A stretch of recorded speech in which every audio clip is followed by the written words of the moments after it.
हरे कृष्णा। वैदिक warrior channel को subscribe कीजिए और आने वाले वीडियोस को सबसे पहले देखने के लिए बेल आइकन को प्रेस कीजिए। हरे कृष्णा। हरे कृष्ण दोस्तों, लोग क्यों कहते हैं कि सुसाइड करना पाप है?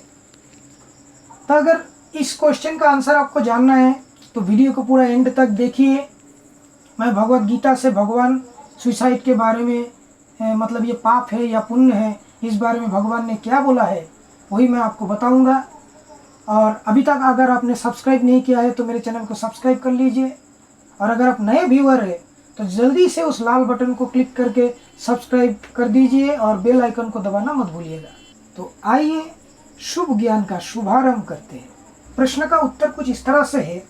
भगवान गीता में कह रहे हैं 18वें अध्याय के 61 नंबर श्लोक में, ईश्वर सर्वभूतानां हृदय अर्जुन तिष्ठति भ्रामयं सर्वभूतानि यंत्रारूढ़ानि मायया। इस श्लोक का अर्थ कुछ इस तरह से है। हे अर्जुन, परमेश्वर प्रत्येक जीव के हृदय में स्थित है और भौतिक शक्ति से निर्मित यंत्र में सवार की भांति बैठे समस्त जीवों को अपने माया से घुमा रहे हैं या फिर भरमा रहे हैं। तो इस श्लोक का जो अर्थ है, इससे हमको ये पता चलता है कि ईश्वर हर जीव के हृदय में बैठे हैं। और ये जो यंत्र के बारे में इधर बोला गया है, ये यंत्र है हमारा शरीर। इसी यंत्र में बिठा के माया के द्वारा सबको घुमा रहे हैं। हर जो जीवित चीज है सबको वो किसी न किसी एक शरीर यानी कि एक यंत्र शरीर में बिठाया है और खुद भी उसी शरीर में है, हृदय में। उस शरीर में जो हृदय का स्थान है उसी जगह में वो बैठते हैं और जो दूसरे जो जीव है मतलब आत्माएं हैं उनको भी उसी शरीर में बिठा के फिर जाके माया से मोहित करके सबको घुमाते हैं, भरमाते हैं। तो यही इस श्लोक में भगवान ने अर्जुन को बताया है। इसी श्लोक को अगर आप अच्छे से समझेंगे तो आपको पता चल जाएगा कि ये शरीर जो है इसको अगर आप जानबूझ के नष्ट करोगे, मतलब आत्महत्या करोगे, सुसाइड करोगे, तो वो पाप है। जो लोग कहते हैं कि सुसाइड करना पाप है वो सही कहते हैं। कर्म के हिसाब से हम लोगों को अलग अलग शरीर मिलता है। अलग अलग शरीर में हम अलग अलग तरह के जो हमारे जो कर्मों के फल है उसको भोगते हैं। हम अगर हमारे जो कर्म है उससे अगर किसी का अच्छा होता है तो उसको पुण्य के फल मिलते हैं, और हमारे जो कर्म है उससे अगर किसी का बुरा होता है तो उसको पाप का फल मिलता है। तो हम इस दुनिया में जो है सबके ईश्वर एक है, कृष्ण सबके ईश्वर है। तो हम सभी उनके संतान हैं। तो सभी जो संतानें हैं उनके अलग अलग मतलब अधिकार है, राइट्स है। तो अगर एक संतान अपने स्वार्थ की सिद्धि के लिए दूसरे संतान का कोई उपकार करेगा या फिर कोई क्षति पहुंचाएगा तो इस वजह से उपकार के लिए उसको पुण्य का फल मिलता है और क्षति पहुंचाने के लिए उसको पाप का फल मिलता है। तो ये एक यूनिवर्सल रूल है। इंग्लिश में कहा जाता है as you sow so shall you reap. Hindi में कहा जाता है जैसी करनी वैसी भरनी। तो ये जो बात है, ये बात आपको समझना है कि हम जिस तरह के कर्म करते हैं उसी के हिसाब से हमको उस कर्म का फल भी मिलता है। तो कोई व्यक्ति सुसाइड करना चाहता है तो मतलब वो इस दुनिया में किसी तरह से बहुत प्रॉब्लम फील कर रहा है, उसको अच्छा नहीं लग रहा है। जो सिचुएशंस उसके सामने है वो सिचुएशन को फेस नहीं कर पा रहा है वो।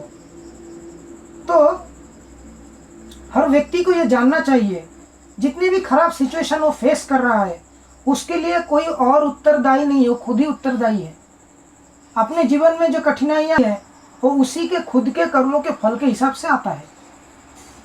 तो वही जो कर्मों के फल के हिसाब से जो कठिनाइयाँ आ रहा है उसको फेस करना उसी का ही भाग्य है, उसी का नियति है कि उसको वो कर्मों के फल को भुगतना जरूर पड़ेगा। तो कष्ट हो रहा है ये सोच के वो अगर उस कर्म को फल को ना भोगने का एक शॉर्टकट तरीका खोजता है, तो वो सोचता है कि शायद मैं अगर मर जाऊंगा तो शायद मुझे ये कर्मों के फल नहीं मिलेंगे। तो इस तरह से वो क्या करता है, ईश्वर के लॉ को धोखा देने का कोशिश करता है। वो सोचता है कि मैं जिस तरह से एक जेल में बैठे कैदी, वो सोचता है कि मैं कैद में हूँ, अगर मैं जेल तोड़ के भाग जाऊँ तो शायद मेरा जो सज़ा है वो उससे मैं मुक्त हो जाऊँगा। पर असली में क्योंकि उसने जेल तोड़ा है, इसी वजह से वो और ज़्यादा मतलब अपराधी बन गया, और इंडियन जो पिनल कोड है उसी के तहत उसका जो सज़ा है वो अभी बहुत ज़्यादा बढ़ जाएगा। तो ठीक उसी तरह से अगर किसी व्यक्ति अपने जो कर्मों के जो फल है उसको भोगने के लिए अगर उसको कष्ट हो रहा है और उस कष्ट को ना सहने के लिए अगर वो आत्महत्या करता है, तो वो भी एक तरह से जेल तोड़ के भागने जैसा है। हमारा शरीर भी एक जेल जैसा है। हम इसी शरीर में बंदी बने हुए हैं और शरीर में रहते हुए हमें दुख और सुख की जो है अनुभूतियाँ आती हैं, क्योंकि ये दुनिया है दुखालय, तो इसमें तो हमको दुख मिलेगा ही। हम दुनिया में है मतलब दुख तो हमको मिलेगा ही। दुख को भोगने के लिए ये शरीर हमको दिया गया है, तो इसको अगर हम नष्ट करना चाहेंगे तो ये पाप तो है ही, क्योंकि ईश्वर ने हमको शरीर दिया है। ये शरीर हम जो चीज़ हमको किसी ने दिया है, ये चीज़ हमने खुद से नहीं सिलेक्ट किया कि मेरा ऐसा शरीर होगा। किसी ने हमको ऐसा शरीर दिया है। जो चीज़ दिया जाता है उसको बहुत अच्छी तरह से संभाल के रखना चाहिए, ना कि अपनी मर्जी के हिसाब से उसके ऊपर अत्याचार करना चाहिए। तो इसलिए अपना जो शरीर है वो भी अपना नहीं है, वो भी किसी का दान है। तो शरीर को नष्ट करना ईश्वर के लॉ के खिलाफ है, तो इसीलिए उसका जो सज़ा है वो भी बढ़ जाता है। और ईश्वर के जो लॉ है वो हमारे जो कॉन्स्टिट्यूशन में जो जेल तोड़ के भागने का जो लॉ है, उसी लॉ के साथ इधर सिमिलरिटी हमको देखने को मिलता है कि जहाँ आप जेल तोड़ के भागेंगे तब जाके आपका सज़ा बढ़ जाएगा। उसी तरह से अगर आप शरीर छोड़ के भागना चाहेंगे क्योंकि आपको कठिनाई सहन नहीं हो रहा है, तो भी आपको सज़ा मिलेगा। तो जिस कर्म के लिए आपको सज़ा मिलता है उसी कर्मों को पाप बोला जाता है। तो इस हिसाब से अगर आप देखोगे तो क्योंकि आपने अपने कर्मों के फल के जो सजाए हैं उसको ठीक से ग्रहण नहीं किया है, सज़ा को भाग के आप मुक्त होने की जो शॉर्टकट तरीका आपने अपनाया है, इसी वजह से आपको दोबारा बहुत कड़ी से कड़ी सज़ा दिया जाएगा।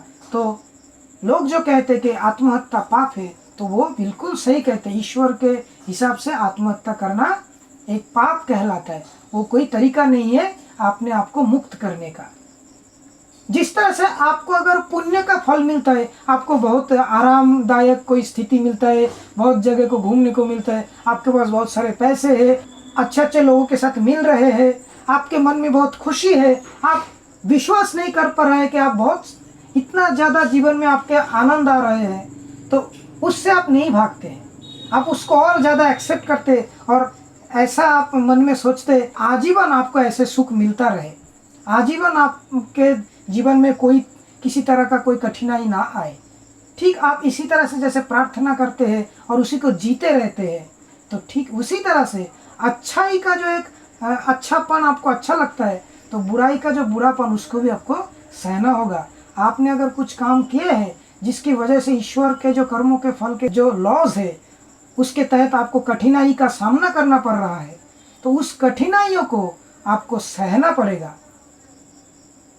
अगर आप बगैर सहे, अगर आप कोई दूसरा रास्ता, कोई शॉर्टकट तरीका अपनाने के लिए आप आत्महत्या करते हैं, तो वो एक पाप है।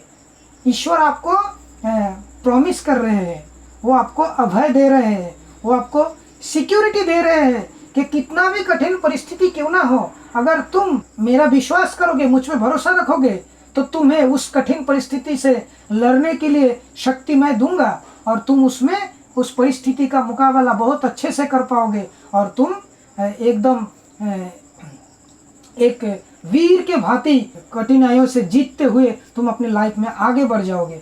तो ये भरोसा आपको रखना है। कठिन परिस्थिति आएगा, अगर वो किस वजह से आ रहा है आपको शायद मालूम नहीं, आपने किस कर्म के कारण से वो आ रहा है आपको शायद मालूम नहीं, जरूरत नहीं वो मालूम करने पर। ये तो फैक्ट्स हैं कि आपके जीवन में कठिन परिस्थिति आते हैं, हर किसी के जीवन में आते हैं। तो कठिन परिस्थिति तो आना है, तो आने के टाइम में तो उसको कैसे उसके सामने डट के खड़ा रहना है, उसी के बारे में ज़्यादा ध्यान देना है। कैसे भाग के चला जाना है, कैसे दुनिया से छोड़ के जाना है, ये सब नहीं सोचना है। वो एक चैलेंज है और एक गेम की तरह आप सोचिए कि वो एक गेम है कि मेरे सामने ये सिचुएशन आया है, ये एक गेम है। इस गेम में मेरा काम है कि किस तरह से मैं इस सिचुएशन को साहसिकता के साथ इस सिचुएशन को मैं फेस करूं, अंत में मैं इस सिचुएशन से बाहर निकल आऊं। तो ये जो सिस्टम है, इस सिस्टम को आप विश्वास रखिए कि ईश्वर का भरोसा रखिए, तो आपका ये जो प्रॉब्लम्स है ये सभी धीरे धीरे आपके जीवन से दूर होते जाएंगे और आपका जीवन बहुत अच्छा बनता जाएगा। अगर उसके बाद भी आपके पास कोई बड़ा सिचुएशन आता भी है तो भी आपको, क्योंकि आपने बहुत बड़े बड़े सिचुएशन को डायरेक्ट फेस किए हैं, तो वो जो सिचुएशंस है वो आपको छोटे लगने लगेंगे और आप बहुत शक्तिशाली फील करेंगे, क्योंकि ईश्वर आपके साथ है। उनकी शक्ति का आप एक आसरा फील करेंगे। तो शायद आपको पता चल गया है कि आत्महत्या करना पाप है।